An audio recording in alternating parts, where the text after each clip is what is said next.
Sir Gehlot साहब के PSO paper leak मामले में गिरफ्तार हुए हैं। अशोक गहलोत साहब ने निंदनीयता जताई है इस पूरे मामले को लेकर, क्या कहेंगे? कानून अपना काम करता है, हर गलती कीमत मांगती है।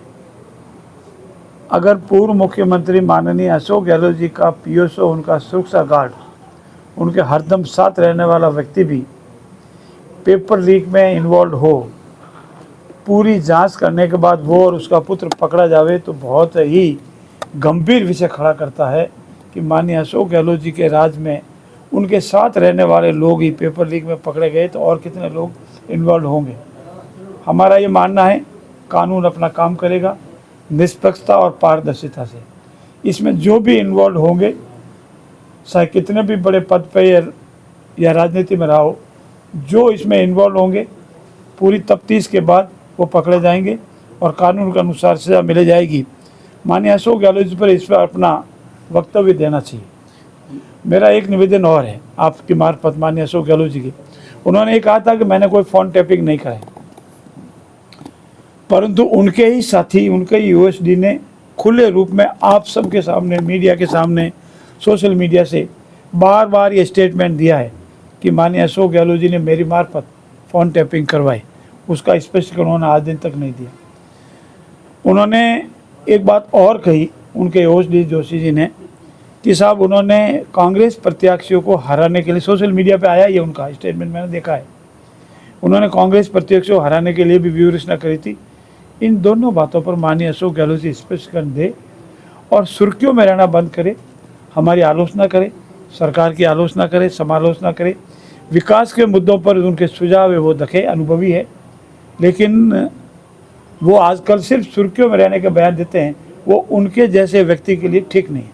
सर गहलोत साहब के नज़दीकी लोग या तो गिरफ्तार हो रहे हैं या फिर उनके ऊपर ही आरोप लगा रहे हैं। गहलोत साहब के राज में जितने भी उनके नज़दीक थे, चाहे जेजेएम घोटाला हो, फोन टैपिंग का घोटाला हो, विभिन्न भर्तियों के घोटाले हो, और भी कई घोटाले हैं जिसमें धीरे धीरे उजागर हो रहे हैं।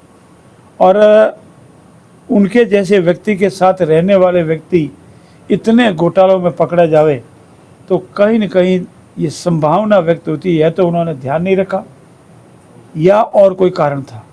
ऐसी स्थिति में मेरा नम्रता से निवेदन माननीय अशोक गहलोत जी से कि जो व्यक्ति काश के मकान में रहता है वे दूसरों के मकान पर पत्थर नहीं फेंकते, पहले अपने खुद के गिरेबान में झांक कर देखे कि उनके राज में क्या हुआ।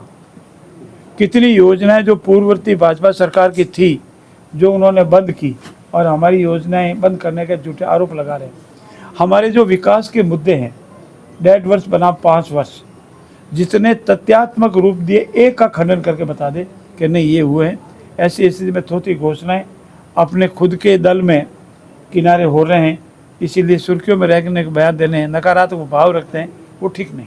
सर प्रदेश के मुखिया की सिक्योरिटी में शामिल व्यक्ति का भी पेपर लीक में आना, ऐसे में पेपर पूरा दूषित प्रक्रिया नहीं मानी जाएगी? इसको किस तरह से बड़े बड़े नाम, बड़े बड़े पूरा पेपर। इस सरकार का इस संकल्प था कि कोई परीक्षा पूर्ववर्ती सरकार के दौरान हुई हो सबकी जांच कराएंगे और जांच हो रही है। जो जो दोषी वो पकड़े जा रहे हैं। एसआई भर्ती में जो बड़ा घोटाला हुआ उसके लिए हमने एसआईटी गठित कर दी। एसआईटी पूरी निष्पक्षता से, पारदर्शिता से गहन जांच कर रही है। जो जो पकड़े जा रहे हैं कानून के अनुसार उनके विरुद्ध कार्रवाई हो रही है। राजस्थान सरकार का जो मंतव्य है वो उन्होंने माननीय न्यायालय के समय विचाराधीन रिट याचिका में स्पष्ट कर दिया।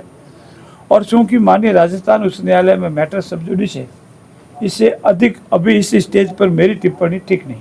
बेनीवाल जी ये कह रहे हैं कि जब अशोक गहलोत के पीएसओ तक गिरफ्तार हो गए तो ऐसे में कमेटी क्यों नहीं इसको लेकर ये कहा कि रद्द की जानी चाहिए या ऐसे करना चाहिए? सरकार को क्या करना है वो सरकार ने स्पष्ट रूप से न्यायालय में बता दिया और वो पब्लिक डोमेन में आ गया।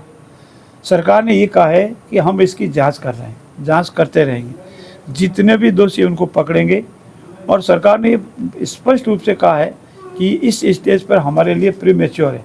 देखो उसके बाद ये इस तरह से घटनाएं और आई है, ऐसे सारे तथ्य इकट्ठे हो जाएंगे तो सरकार इस पर गंभीरता से विचार करेगी। क्या लगता है सर, रद्द करने के बाद ऐसे दोषियों को जल्द गिरफ्तारी होगी और आसान नहीं रहेगी? देखिए SIT रद्द होना और गिरफ्तार होना दो अलग तथ्य है।